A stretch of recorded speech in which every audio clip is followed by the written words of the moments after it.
Hello दोस्तों, सबसे पहले मैं आपसे रिक्वेस्ट करना चाहती हूँ कि वीडियो देखने के बाद सब्सक्राइब ज़रूर कर लीजिएगा।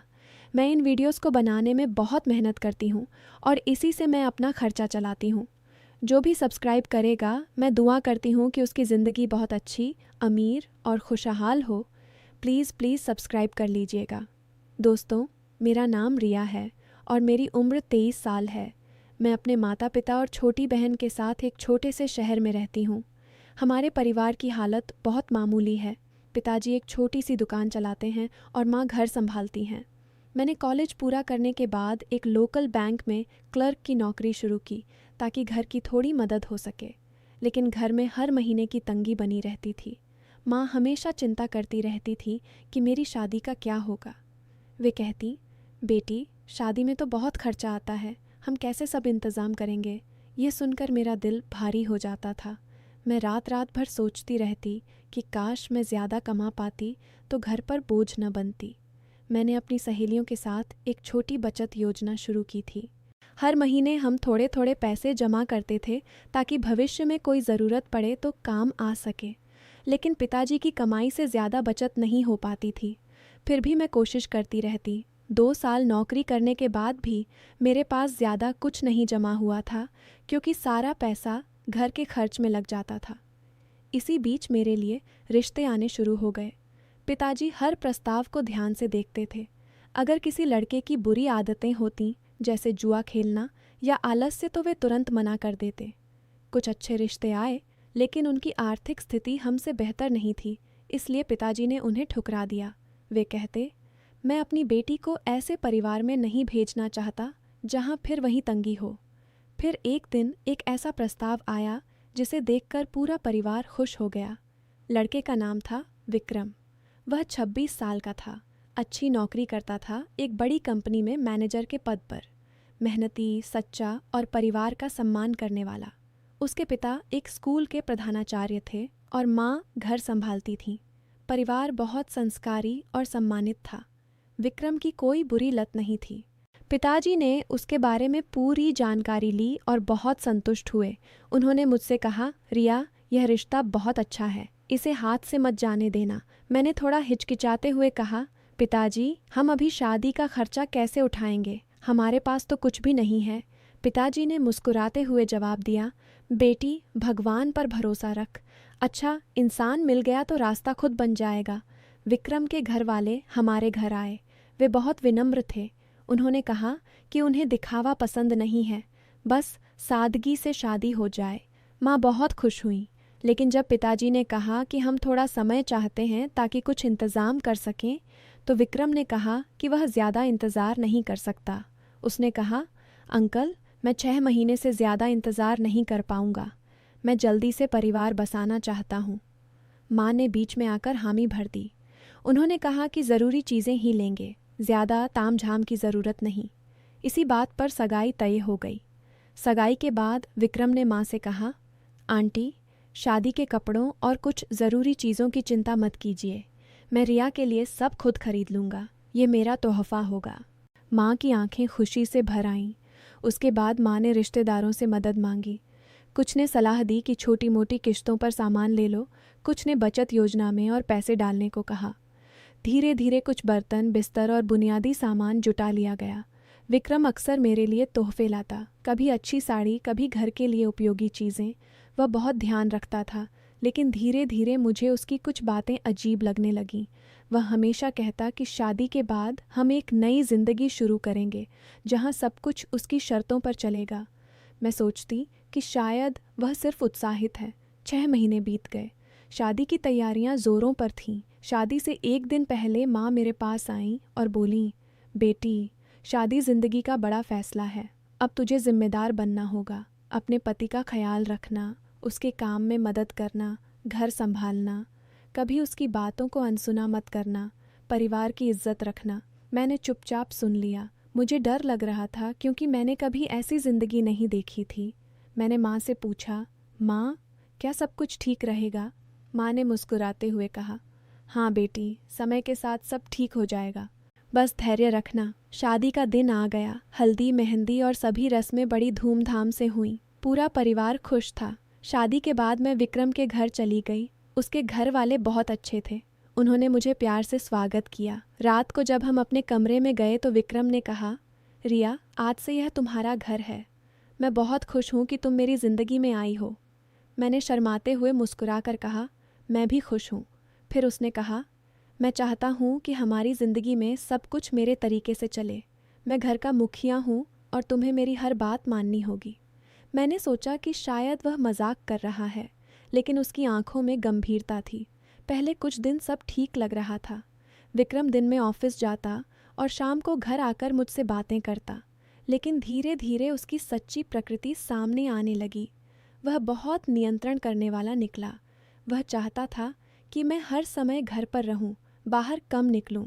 मेरी नौकरी को भी उसने बंद करवा दिया। उसने कहा, अब तुम्हें नौकरी की ज़रूरत नहीं, मैं सब संभाल लूँगा, तुम सिर्फ घर संभालो। मैंने विरोध किया, लेकिन वह नहीं माना। वह नहीं। उसने कहा, यह मेरी शर्त है, अगर तुम मेरी पत्नी हो तो मेरी बात माननी होगी। धीरे धीरे वह और ज़्यादा सख्त होता गया। अगर मैं देर से खाना बनाती तो वह नाराज़ हो जाता। अगर मैं अपनी सहेली से फ़ोन पर ज़्यादा बात करती तो वह पूछताछ करता। वह कहता, तुम्हारा पूरा ध्यान सिर्फ घर और मुझ पर होना चाहिए, बाहर की दुनिया से दूर रहो। मैं कोशिश करती कि उसे समझाऊं, लेकिन वह सुनता ही नहीं। एक दिन मैंने अपनी छोटी बहन को घर बुलाया था। विक्रम घर आया तो बहुत गुस्सा हो गया।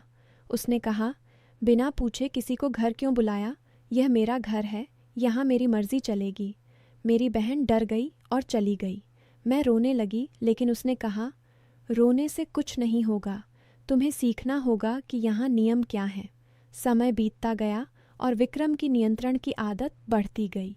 वह मेरे मोबाइल की जांच करता, मेरे कपड़ों पर टिप्पणी करता कि क्या पहनना चाहिए और क्या नहीं।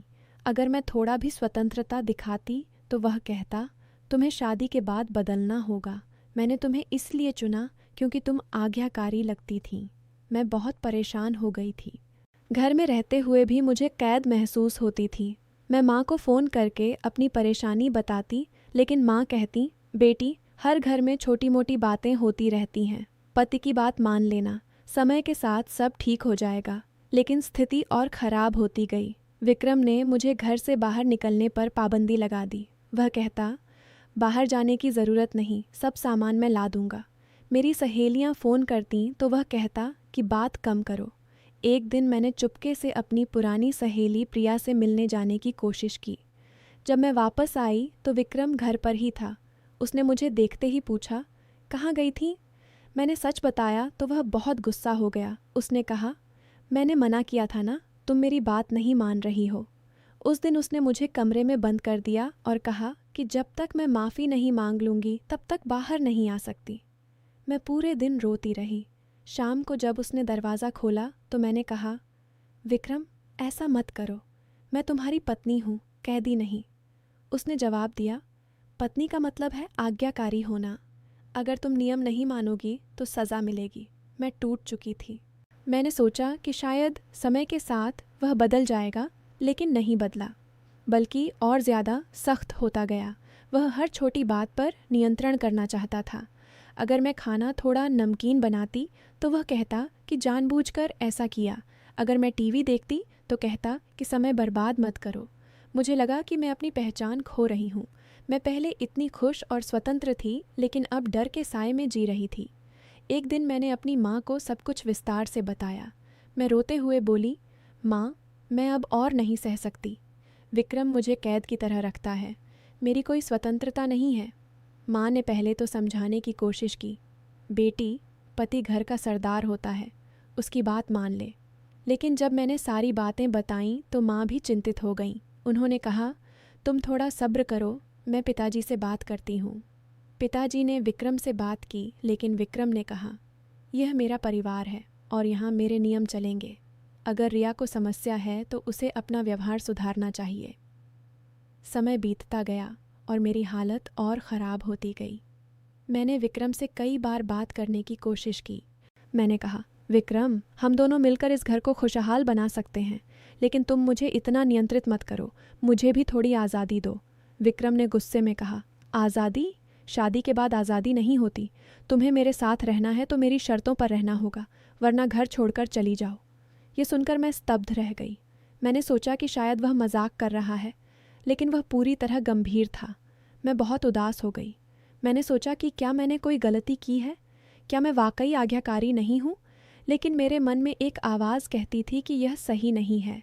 इंसान को सम्मान के साथ जीना चाहिए, डर के साए में नहीं। मैंने अपनी एक पुरानी सहेली सोनम से बात की, जो शहर से बाहर रहती थी। उसने मुझे सलाह दी, रिया, अगर तुम्हें लगता है कि यह रिश्ता तुम्हें तोड़ रहा है तो खुद को बचाओ। किसी भी रिश्ते में सम्मान ज़रूरी है। उसकी बातों ने मुझे सोचने पर मजबूर कर दिया। धीरे धीरे मैंने फैसला किया कि मैं इस स्थिति को बदलने की कोशिश करूंगी। मैंने विक्रम से शांति से बात की। मैंने कहा, विक्रम, हम दोनों की ज़िंदगी साथ है, लेकिन अगर तुम मुझे इस तरह कैद रखोगे तो मैं टूट जाऊंगी। कृपया मुझे थोड़ी स्वतंत्रता दो। मैं तुम्हारा सम्मान करती हूँ, लेकिन मुझे भी इंसान समझो। विक्रम ने पहले तो नहीं माना, लेकिन जब मैंने रोते हुए कहा कि मैं बहुत दुखी हूँ तो वह थोड़ा नरम हुआ। उसने कहा, ठीक है, मैं कोशिश करूँगा, लेकिन तुम भी मेरी बात मानना। लेकिन कुछ दिनों बाद फिर वही पुरानी आदत शुरू हो गई। वह फिर से मेरे हर कदम पर नज़र रखने लगा। एक दिन मैंने बाजार जाने की अनुमति मांगी तो उसने मना कर दिया। मैंने कहा, मैं सिर्फ ज़रूरी सामान लेने जा रही हूँ। उसने कहा, मैं ला दूँगा। उस दिन मैंने चुपचाप घर से निकलने की कोशिश की, लेकिन वह मुझे देख लिया। उसने मुझे रोका और बहुत गुस्सा किया। उसने कहा, तुम मेरी बात नहीं मान रही हो। यह घर मेरे नियमों से चलेगा। मैं अब पूरी तरह टूट चुकी थी। मैंने पिताजी को फ़ोन किया और रोते हुए सब बताया। पिताजी बहुत नाराज़ हुए। उन्होंने विक्रम से बात की, लेकिन विक्रम ने कहा कि रिया झूठ बोल रही है। वह कहता था कि मैं नाटक कर रही हूँ। पिताजी ने कहा, बेटा, मेरी बेटी को इतना दुख मत दो। लेकिन विक्रम नहीं माना। उसने कहा, अगर रिया को समस्या है तो वह घर छोड़ सकती है, लेकिन तब उसे कुछ नहीं मिलेगा। ये सुनकर मैं हैरान रह गई। मैंने सोचा कि शादी में हमने कुछ भी दहेज नहीं दिया था, फिर भी वह मुझे धमका रहा था। मैंने माँ से कहा, माँ, मैं अब और नहीं रह सकती। मुझे लगता है कि यह रिश्ता मेरी ज़िंदगी बर्बाद कर देगा। माँ ने पहले तो रोका, लेकिन जब उन्होंने मेरी हालत देखी तो चुप हो गईं। पिताजी ने फैसला किया कि वे विक्रम से औपचारिक रूप से बात करेंगे। एक दिन पिताजी विक्रम के घर गए और शांति से कहा, बेटा, रिया बहुत परेशान है। तुम उसे थोड़ी आज़ादी दो। रिश्ते में विश्वास और सम्मान होना चाहिए। विक्रम ने जवाब दिया, अंकल, मैंने उसे सब कुछ दिया है, घर, सम्मान, पैसे, लेकिन वह मेरी बात नहीं मानती। अगर वह रहना चाहती है तो मेरे नियम मानने होंगे। पिताजी ने समझाया, लेकिन विक्रम अड़ा रहा। मैं अब फैसला कर चुकी थी। मैंने विक्रम से कहा, विक्रम, अगर तुम मुझे इस तरह नहीं बदल सकते तो हमारे लिए अलग होना बेहतर होगा। विक्रम ने गुस्से में कहा, अलग होना? ठीक है, लेकिन तुम्हें कुछ नहीं मिलेगा। जो कुछ भी घर में है वह मेरा है। मैंने कहा, मैं सिर्फ अपनी इज्जत और शांति चाहती हूँ। मैं तुमसे कुछ नहीं मांग रही। लेकिन विक्रम ने कहा कि अगर तलाक हुआ तो वह मुझे कुछ भी नहीं देगा। पिताजी ने मुझे सलाह दी कि हम कानूनी रास्ता अपनाएं। उन्होंने कहा, बेटी, तुम्हारा हक है, हम लड़ेंगे। मैंने तलाक के लिए केस किया। कोर्ट में मामला चला। विक्रम ने दावा किया कि मैं गलत हूँ और घर छोड़कर आई हूँ, लेकिन साक्ष्यों और गवाहों के आधार पर कोर्ट ने मेरे पक्ष में फैसला दिया। मुझे कुछ ज़रूरी चीज़ें और थोड़ी आर्थिक मदद मिली। तलाक के बाद मैं वापस अपने माता पिता के घर आ गई। पहले कुछ महीने बहुत मुश्किल थे। लोग बातें करते थे, लेकिन मैंने हिम्मत नहीं हारी। मैंने फिर से नौकरी शुरू की। धीरे धीरे मैं अपनी ज़िंदगी संवारने लगी। मैंने छोटी बहन को पढ़ाई में मदद करना शुरू किया। मैंने खुद को मजबूत बनाया। दोस्तों, इस कहानी से मैंने सीखा कि किसी भी रिश्ते में सम्मान और स्वतंत्रता बहुत ज़रूरी है। अगर कोई इंसान आपको कैद की तरह रखे, आपकी खुशी छीने और आपको डराए, तो वह प्यार नहीं है। सच्चा रिश्ता दोनों को खुश रखता है, एक को दबाकर नहीं। कभी कभी सब्र करना अच्छा है, लेकिन अपनी आत्मा को बर्बाद होने नहीं देना चाहिए। मैंने खुद को बचाया और आज मैं शांति से जी रही हूँ। अगर आपको यह कहानी पसंद आई तो कमेंट में बताएं कि रिया ने सही फैसला किया या नहीं। क्या आपको लगता है कि उसे और सब्र करना चाहिए था या खुद को बचाना सही था? आपकी राय ज़रूर लिखें। अगर यह कहानी आपके दिल को छू गई तो इसे अपने दोस्तों और परिवार के साथ शेयर ज़रूर करें। ऐसी ही सच्ची और सीख देने वाली कहानियों के लिए चैनल को सब्सक्राइब करना न भूलें। मिलते हैं अगली कहानी में। तब तक अपना और अपने परिवार का ख्याल रखें। धन्यवाद। शब्द संख्या लगभग 3780।